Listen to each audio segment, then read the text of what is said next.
एक जमाने की बात है। बंगाल में एक सेठ था जिसका कारोबार दूर दूर तक फैला हुआ था। उसके पास बड़े बड़े जहाज थे जिनमें वो अपना माल लादकर दूसरे मुल्कों में भेजता था और खूब पैसा कमाता था। किस्मत का खेल देखिए, उस बेचारे सेठ के बुरे दिन आ गए। उसकी बीवी बीमार पड़ गई और फिर चल बसी। उसके सारे जहाज एक एक करके डूब गए। जहाजों में जो भी सामान लदा था वो भी पानी में डूब गया और सेठ पाई पाई का मोहताज हो गया।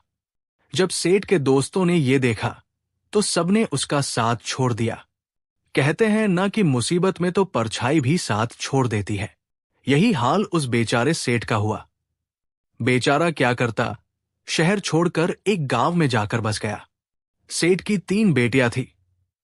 एक दिन उसने अपनी तीनों बेटियों को अपने पास बिठाया और कहने लगा, प्यारी बेटियों, हम पर दुखों का पहाड़ टूट पड़ा है। तुम देखती हो कि कोई नौकर चाकर तो है नहीं जो कामकाज करे। हमारी ये हालत देखकर वो भी खिसक लिए हैं।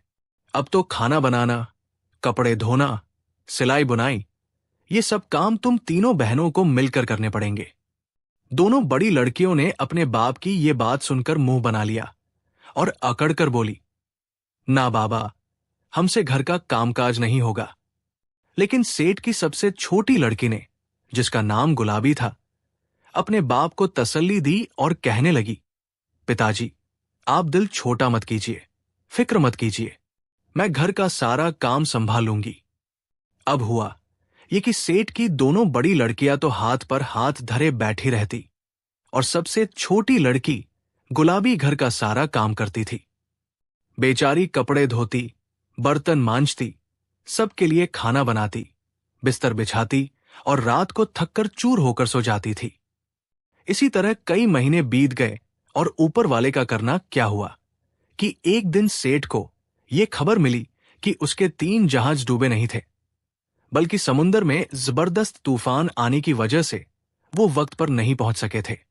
अब वो बंदरगाह पर लंगर डाले खड़े थे और उन जहाजों पर लाखों रुपए का सामान लदा हुआ था। सामान बहुत कीमती था। सेठ ने जब यह खबर सुनी तो वो खुशी से फूला न समाया।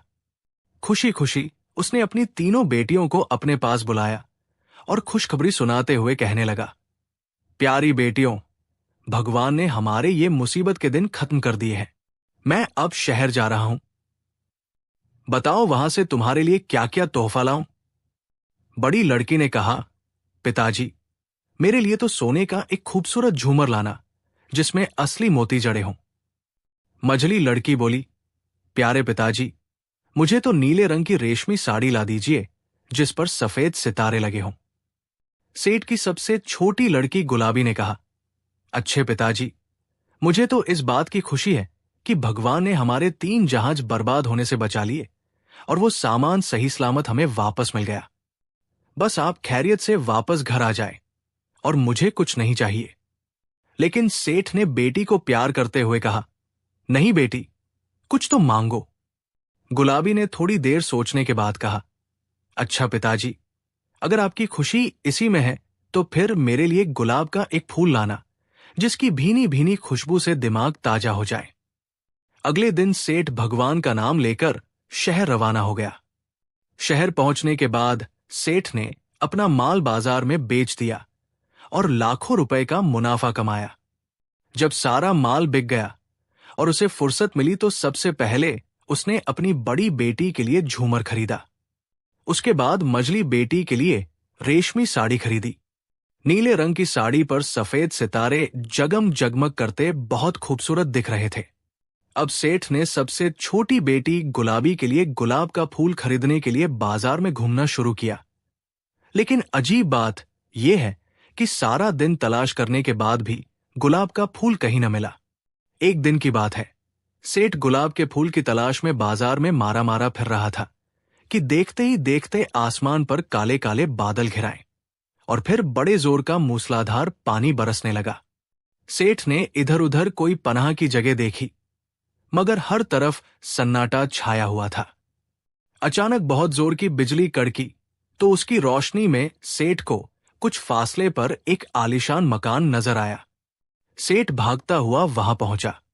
वो मकान इतना ऊंचा था कि आसमान से बातें करता था। बारिश से बचने के लिए सेठ उसी मकान में घुस गया। सेठ जब मकान के अंदर पहुंचा तो क्या देखता है कि एक बहुत बड़े कमरे में बढ़िया कालीन बिछे हुए हैं और 20 छोटी छोटी पलंगें पड़ी हैं जिनके पाए सोने के हैं। सेठ एक पलंग पर बैठ गया और सोचने लगा कि शायद ये किसी राजा का महल है।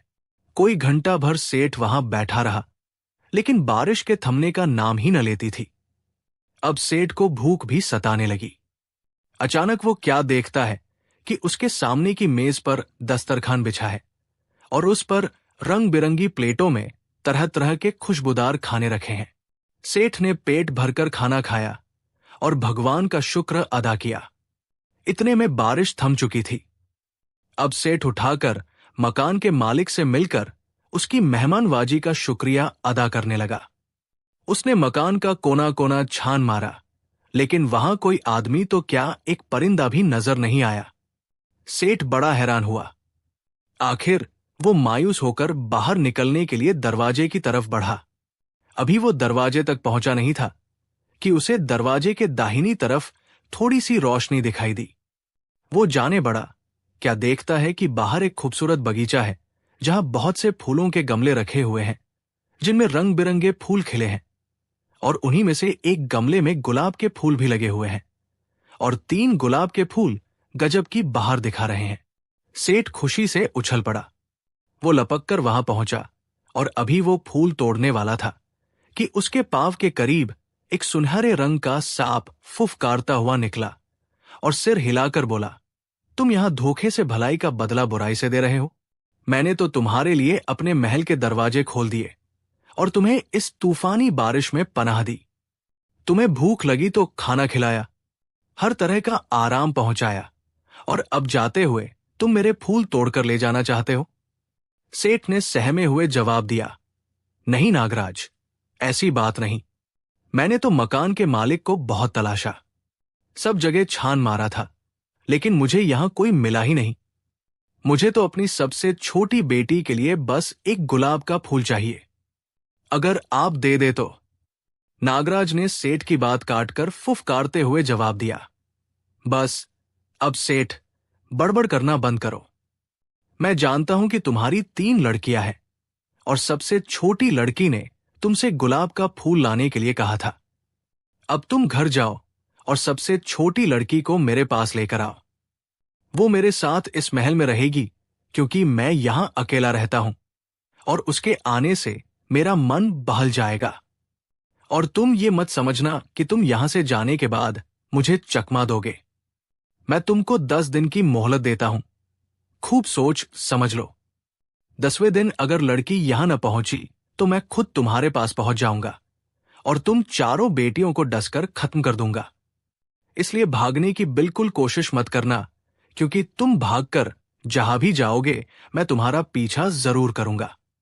बेचारा सेठ नागराज की बात सुनकर सन्न रह गया और रोता पीटता वहां से अपने गांव रवाना हो गया। वो शाम तक अपने घर पहुंच गया। सेठ जब दोनों बड़ी लड़कियों को उनके तोहफे, झूमर और साड़ी दे चुका तो गुलाबी की तरफ देखकर रोने लगा। गुलाबी ने पूछा, पिताजी क्या बात है, आप रोते क्यों हैं? बेचारे सेठ ने नागराज का सारा किस्सा उसे सुनाया। किस्सा सुनते ही गुलाबी की बहनों ने रोते हुए उसे कोसना शुरू कर दिया और कहा, तुम्हारे ही कहने पर गुलाब के फूल की फरमाइश की। हमारी तरह तुम भी झूमर या साड़ी मंगवाती तो इस वक्त ये मुसीबत क्यों होती। अब क्या होगा? गुलाबी ने अपने आप को तसल्ली देते हुए कहा, पिताजी आप बिल्कुल फिक्र मत कीजिए, आप मुझे नागराज के पास छोड़े। ऐसा न हो कि दिन बीतने के बाद नागराज यहां आ जाए और मेरे बदले आपको और मेरी बहनों को डस ले। मैं अपनी बहनों और बाप की जान गंवाना नहीं चाहती। सेठ ने कहा, बेटी मैं तुझे कैसे वहां छोड़ आऊं? अगर वहां तुझे कुछ हो गया तो मैं क्या करूंगा? मैं तुझे अकेले कैसे भेज सकता हूं? गुलाबी ने बाप को तसल्ली दी और कहा, पिताजी जिसे भगवान रखे उसे कौन मार सकता है? मैंने नागराज का क्या बिगाड़ा है जो मुझे नुकसान पहुंचाएगा? अब 8वें दिन सेठ ने अपनी बेटी गुलाबी को अपने साथ लिया और शहर की तरफ चल पड़ा और नागराज के महल में जा पहुंचा। नागराज ने जब सेठ को देखा तो कहा, मियां सेठ, तुमने अच्छा किया है जो मेरा कहना माना और अपनी लड़की को मेरे पास ले आया। बस अब तुम वापस चले जाओ और बेफिक्र रहो। गुलाबी को यहां कोई तकलीफ नहीं होगी। मैं इसे बहुत अच्छे से रखूंगा। सेठ ने अपनी बेटी गुलाबी को गले से लगाया और रोता हुआ गांव की तरफ लौट गया। लेकिन उसे बेटी का ऐसा सदमा हुआ था कि वो घर आते ही बीमार पड़ गया। हर वक्त अपनी बेटी को याद करता और आंसू बहाता रहता और दिल ही दिल में कुढ़ता रहता। अब जरा गुलाबी का किस्सा सुनिए। वहां ये हाल था कि गुलाबी अच्छा खाती, अच्छा पहनती और अच्छी अच्छी कहानियां सुनाकर नागराज का मन बहलाती। जब शाम होती और गुलाबी महल के दिए जलाती तो फिर नागराज धीरे धीरे गुलाबी के पास आता और कहता, गुलाबी, तुम मुझसे शादी कर लो। लेकिन गुलाबी घबराए हुए अंदाज में जवाब देती, नागराज, मैं डरती हूं, मुझे तुमसे डर लगता है। ये सुनकर नागराज उदास हो जाता और चुपचाप वापस चला जाता। इसी तरह कई दिन बीत गए। बेचारी गुलाबी अपने बाप की जुदाई में उदास उदास रहने लगी और अपने ही मन में हर वक्त कुढ़ने लगी। एक दिन का जिक्र है कि गुलाबी अपने कमरे में बहुत उदास और गुमसुम बैठी थी कि अचानक उसकी नजर एक छोटी सी पलंगड़ी पर पड़ी। उसने देखा कि पलंग पर एक छोटा सा शीशा पड़ा हुआ है। उसने वो शीशा उठाकर जो देखा तो मालूम हुआ कि वो जादुई शीशा है और उसमें सारी दुनिया के हालात दिखते हैं। कभी तो बाजार दिखता है जिसमें लोग रंग बिरंगे कपड़े पहने चलते फिरते और दुकानों पर खरीद फरोख्त करते दिखते हैं। कभी हरे भरे खेत और बाग दिखाई देते हैं। कभी कोई नदी दिखाई देती है जिसमें जहाज और नावें चल रहे हैं। गुलाबी ने सोचा, क्या ही अच्छा हो जो मेरे पिताजी की सूरत भी शीशे में दिख जाए। ये ख्याल दिल में आया ही था कि झट शीशे में उसे अपना गांव दिख गया। वहां खेतों में कुछ लोग खेती बाड़ी कर रहे थे। कुछ लोग गांव की गलियों और खेतों की पगडंडियों पर इधर से उधर आ जा रहे थे। फिर वो शीशे में देखती है कि नदी के किनारे लड़कियां खेल रही हैं। फिर क्या देखती है कि सामने उसका अपना मकान है। एक कमरे में उसका बाप बीमार पड़ा है। बाल बिखरे हुए हैं। चेहरे का रंग हल्दी की तरह पीला हो रहा है। आंखों से आंसू बह रहे हैं। बेचैनी से कभी दाहिनी तरफ और कभी बाईं तरफ करवटें बदल रहा है। खांसी की वजह से हांफता है और गुलाबी गुलाबी कहकर पुकारता है। गुलाबी ने जो शीशे में अपने बाप की हालत देखी तो उसे बड़ा सदमा हुआ। उसके जी में आया कि अभी भाग जाए और वो फूट फूट कर रोने लगी। रात को जब नागराज गुलाबी के पास आया और उसने गुलाबी की हालत देखी तो घबराकर पूछा, गुलाबी, क्या बात है? तुमने अपनी क्या हालत बना रखी है और रो क्यों रही हो? मुझे जल्दी बताओ, यहां तुम्हें कोई तकलीफ है? गुलाबी ने रोते हुए कहा, नागराज, मुझे यहां कोई तकलीफ नहीं है, लेकिन मेरा बूढ़ा बाप बीमार है। तुम जरा इस शीशे में जाकर उसकी हालत देखो। वो बेचारा तो मरने के करीब आ गया है। भगवान के लिए मुझे मेरे पिताजी के पास जाने दो। मैं अपने बूढ़े बाप की सेवा करूंगी और मैं तुमसे वादा करती हूं कि जब मेरा बीमार बाप अच्छा हो जाएगा तो मैं लौटकर वापस फिर तुम्हारे पास आ जाऊंगी। नागराज बोला, अच्छी बात है। ये सामने वाली छोटी अलमारी के सबसे नीचे वाले खाने में एक लकड़ी का छोटा सा संदूक मिलेगा। उसमें चांदी की अंगूठी रखी है। वो अपनी उंगली में पहन लो। तुम देखते ही देखते अपने बाप के पास पहुंच जाओगी। मेरी तरफ से भी अपने बाप की खैरियत पूछना। भगवान तेरे बाप को बहुत जल्द अच्छा कर देगा। गुलाबी ने जल्दी से अलमारी खोलकर उसमें से वो संदूक निकाला और चांदी की अंगूठी निकालकर अपनी उंगली में पहन ली। ज्यों ही उसने अंगूठी पहनी उसे ऐसा लगा जैसे वो हवा में उड़ती जा रही है। ठंडी ठंडी हवा जो लगी तो उसे नींद आ गई। जब उसकी आंख खुली तो क्या देखती है कि अपने बाप के घर में खड़ी है। वो दौड़ती हुई अपने बाप के कमरे में गई और फिर पिताजी कहते हुए उनसे लिपट गई। बाप ने जब अपनी बेटी को देखा तो खुशी से उछल पड़ा, उसे गले से लगाया और धीरे से मुस्कुराते हुए कहने लगा कि मेरी बेटी गुलाबी आ गई है, अब मैं अच्छा हो जाऊंगा। और हुआ भी ऐसा ही। गुलाबी ने अपने बाप की ऐसी सेवा की कि थोड़े ही दिनों में वो भला चंगा हो गया और उठकर अपना कामकाज करने लगा।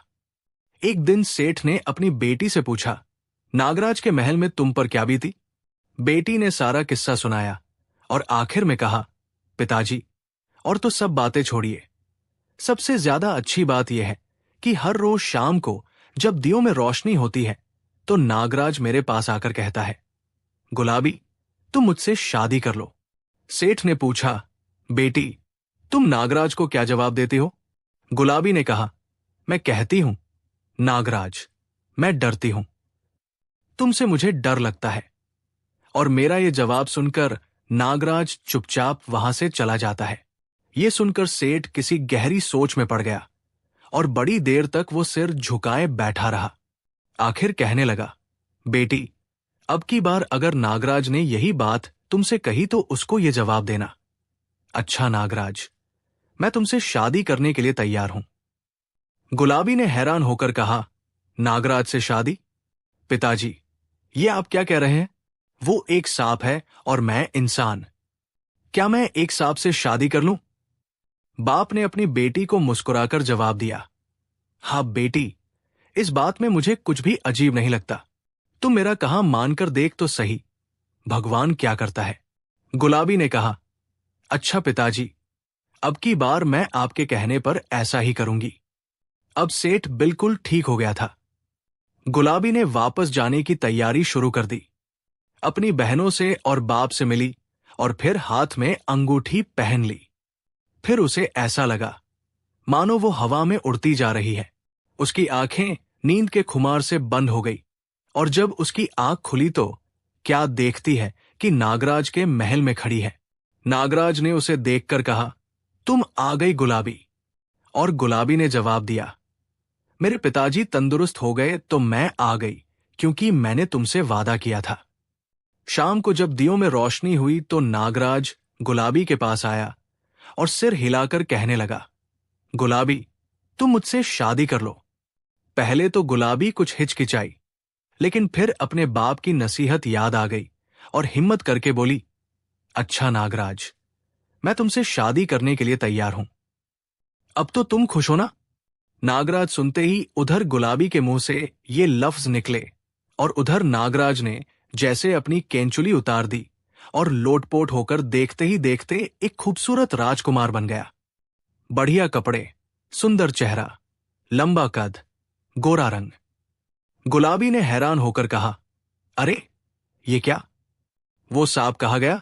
नागराज राजकुमार ने मुस्कुराते हुए जवाब दिया, बात ये गुलाबी की एक जालिम जादूगरनी ने मुझे जादू के जोर से इंसान से सांप बना दिया था और उस मंत्र का तोड़ ये बताया था कि जब कोई लड़की तुमसे शादी करने पर खुद तैयार हो जाएगी तो तुम सांप का चोला छोड़कर अपनी असली शक्ल में वापस आ जाओगे। तुमने बड़े हौसले से काम लिया है गुलाबी, जो एक सांप से शादी करने पर राजी हो गई। तुमने ही मुझे फिर से नई जिंदगी बख्शी है। अब तुम मेरे साथ चलो। मेरे पिताजी एक बहुत बड़े मुल्क के राजा है, वो ऐसी अच्छी बहू को देखकर बहुत खुश हो जाएंगे। गुलाबी ने कहा, लेकिन मेरे पिताजी और मेरी बहनें? राजकुमार ने कहा, उन सबको भी मैं अपने पास बुला लूंगा। राजकुमार गुलाबी और उसके बाप और बहनों को साथ लेकर अपने मुल्क चला गया। राजा अपने बेटे को देखकर बहुत खुश हो गए और फिर धूमधाम से गुलाबी और नागराज की शादी हो गई। राजकुमार ने जब राजा के मरने पर गद्दी संभाली तो सेठ को अपना वजीर बना दिया और यूं वो सब हंसी खुशी रहने लगे।